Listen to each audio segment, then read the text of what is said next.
explica para nós de onde surgiu a ideia de criar uma nano-cervejaria caseira.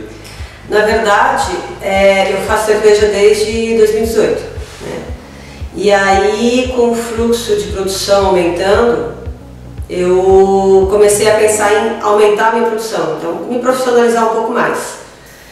E aí, com isso, eu busquei algumas informações sobre o processo de legalização de uma cervejaria, ou de uma nano-cervejaria, ou de um cervejeiro caseiro profissional em Florianópolis. E acabei me deparando com um programa de incentivo para cervejeiros caseiros da cidade, que foi aprovado em 2019. E aí, com isso, eu tive a ideia de montar na minha casa mesmo, que eu tenho um espaço grande, uma área específica para atender todas as normas necessárias de uma nano-cervejaria, né? E aí, com isso, a gente começou a montar o projeto no final de 2019, início de 2020. E vocês criaram dentro dentro de um processo que você, como você disse, que já existia, que era a panela, saiu desse formato panela com um formato um pouco mais profissional. E qual é a grande diferença de estar fazendo numa panela e estar fazendo agora nesse novo modelo? Quando eu comecei, na verdade, eu comecei com uma panela, aquela panela caseira, normal, fogareiro, né, que a maioria do cervejeiro caseiro começa. Muitos já acabam começando já numa panela elétrica, tá? Não foi o meu caso. Eu comecei numa panela cervejeira à base de gás.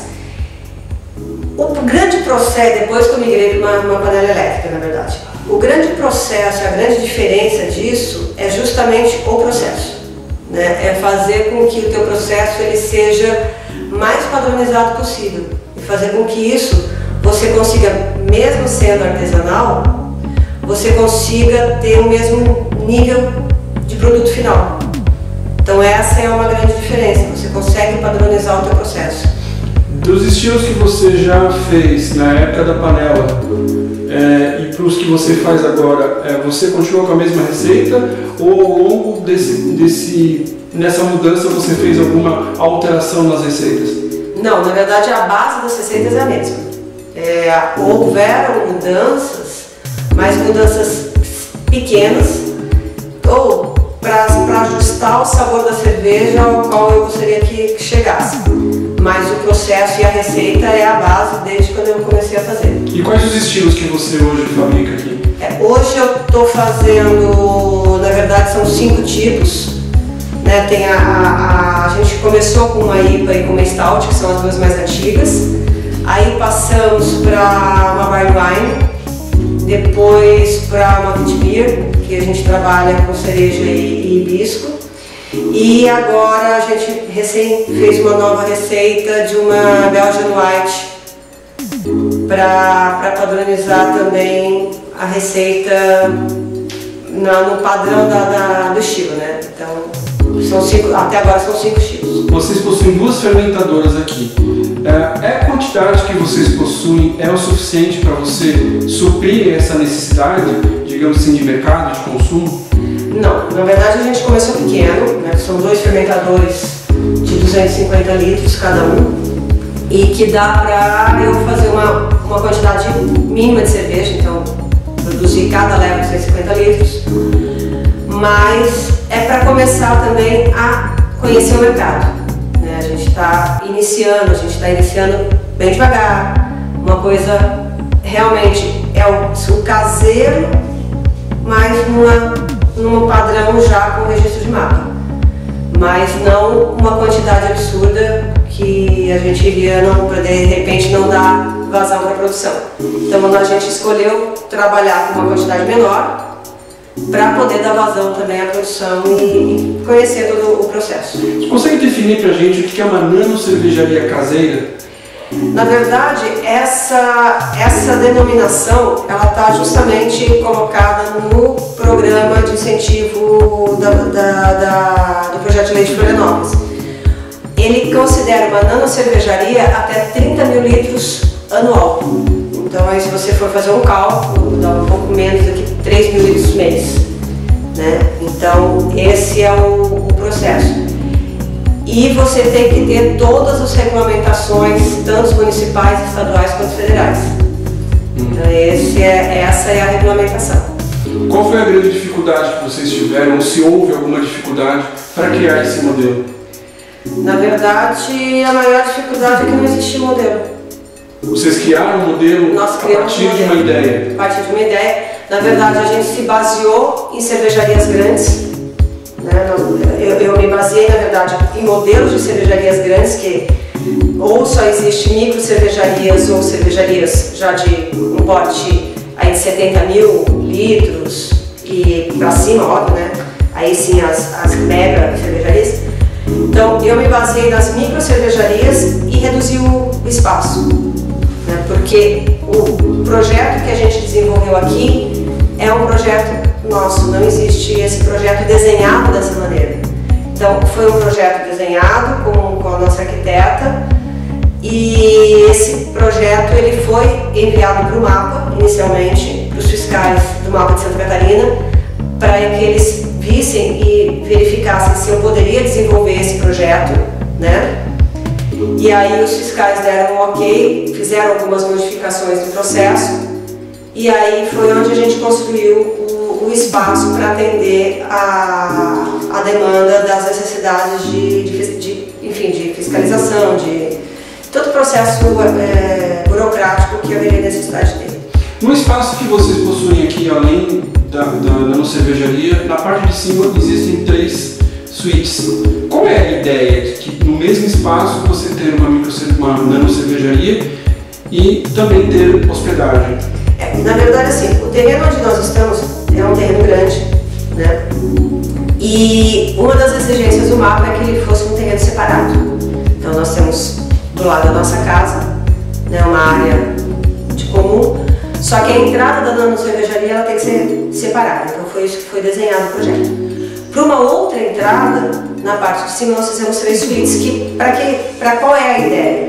A ideia é agregar o cervejeiro, né, o cervejeiro que queira vir conhecer a nano-cervejaria, para futuros cursos, enfim, pessoas que gostam de cerveja e querem ter um contato para ver como é que funciona.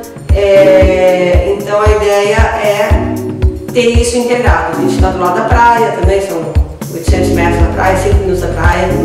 Então usar todo esse processo junto, desde que isso não interfira na produção da cerveja. Então a gente não pode, por exemplo, no dia da abraçagem, a gente não pode ter ninguém aqui dentro, né? A gente tem que respeitar as regras sanitárias e as regras do MAPA, então a gente tem que deixar isso muito bem esclarecido. De onde surgiu a ideia do nome e dessa Maltês?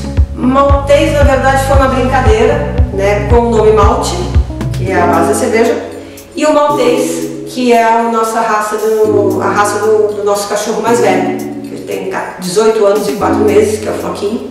Ele não está aqui no momento, ele foi pro pet shop tomar banho, né, mas é um fofo. E aí eu brinquei, o Floquinho tinha tido um problema de saúde, ele tinha se recuperado já recentemente, então ele com 16 anos, quase 16 anos, ele tinha problemas sérios de saúde, conseguiu se recuperar e eu quis prestar uma homenagem a ele. Então fazendo a brincadeira entre malte e maltês, aí acabou ficando Maltês Craft Beer e a logo é o desenho estilizado do Floquinho. Vocês pensam, você e a Nádia pensam em criar receitas e outros estilos e até mesmo participar de concursos? Com certeza sim. Eu acho que, na verdade, assim, outras receitas eu já estou começando a trabalhar nelas para que crie outras coisas diferenciadas. Não, a minha ideia não é fazer cervejas para um público muito grande, até porque eu não vou ter produção para isso, não inicial. Mas eu quero cervejas que caiam no gosto das pessoas, né? Então é essa a ideia. São cervejas que pessoas que não conheçam a cerveja artesanal, que acham que é um negócio muito forte, é muito amargo, é isso, aquilo. Não, que elas possam começar a tomar cerveja artesanal e ver que a qualidade é bem diferenciada. Né? Então essa é a nossa ideia. É trazer para um público ainda não amante da cerveja artesanal, trazer esse público para começar a experimentar e se inteirar e saber que é um processo totalmente, no nosso caso, totalmente continua sendo um processo totalmente artesanal. Então, sou eu que faço a abraçagem, sou eu que jogo para o fermentador, sou eu que limpo as garrafas, sou eu que envaso. Eu não tenho ninguém para fazer isso junto comigo, né? Na verdade, eu faço tudo sozinho. Então, ou seja, por mais que seja um processo mais profissional, ela continua sendo artesanal. Então, por isso que é o caseiro artesanal, né? Então, além do que, está do lado da minha casa. Então, tudo isso acaba mantendo a tradição da cerveja caseira, da cerveja artesanal. Nádia, se as pessoas quiserem comprar as cervejas da Maltês, como é que as pessoas podem fazer? Se você pensa em colocar em algum supermercado, algum pub, algum lugar, além do que você já faz por telefone, por rede social? Por enquanto, só na rede social, por telefone. Né? Mas a gente já está negociando alguns pontos de venda. E com certeza logo a gente já terá novidades em relação a isso. Como é que você vê o mercado hoje, o mercado cervejeiro, no geral? Bom, a gente está no meio de uma pandemia, então eu não posso dizer que o mercado cervejeiro está maravilhoso, porque não está, né? A gente está tendo notícias bem tristes de bares e restaurantes conceituados fechando as portas, né? Estamos em um momento bem complicado. Porém, do outro lado, a gente tem um número de cervejas artesanais crescendo muito, cervejarias artesanais crescendo muito, que é justamente, eu acho que é a migração das pessoas que tomavam a cerveja industrial comercial e começou a migrar. É aquela história do beba menos, mas beba melhor, né? E também muita gente acabou migrando para a cervejaria local, para incentivar a indústria local, né? Então, creio que por tudo que a gente tem conversado com os outros cervejeiros e, enfim, o mercado como um todo, a tendência é crescer. Então, por mais que seja agora um problema que a gente está vivendo bem restritivo, então a visão é que ele vai voltar a se aquecer e vai voltar a crescer sim, e espero que seja logo, né, que a gente consiga aí sair desse processo pandêmico aí o mais breve possível. Fátima, para finalizar, qual é o recado que você daria para quem quer se enveredar nesse mercado da cervejaria artesanal? Primeiro, você tem que gostar. Eu acho que você não pode fazer, independente do que você faça, né, da sua profissão, se você não fizer uma coisa que você gosta e que você ama, você não vai em lugar, você não vai para frente em lugar nenhum. Então, eu acho que essa é a primeira coisa, você tem que gostar do que você faz. Se você gosta da cerveja artesanal, se você gosta de fazer cerveja artesanal, então, e tem uma pretensão de crescer, eu acho que você tem que estudar muito. Não é fácil, é muita coisa, não só de material da própria cerveja, mas é legislação, é burocracia, né?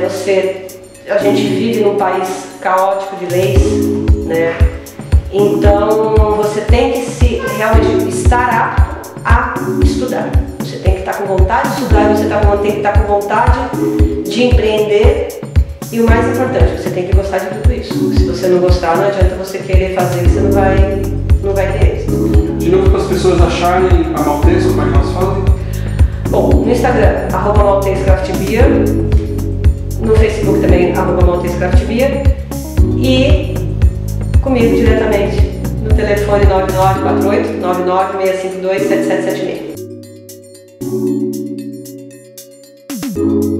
Então, nós temos inicialmente o nosso parceiro principal é a Exibril, que a gente desenvolveu um processo de maquinário a partir da máquina inicial dele, de uma K135.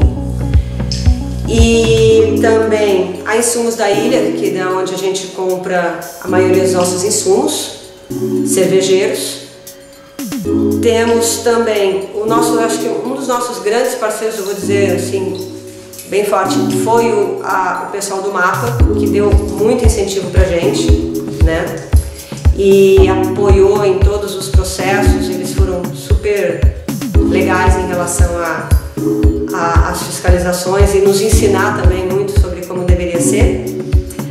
E acho que um dos parceiros principais é a Esculacho Craft Beer, do Rafael Zanelato, que entrou também junto com a gente nesse processo. A primeira cervejaria cigana produzindo dentro da estrutura da Maltese Craft Beer.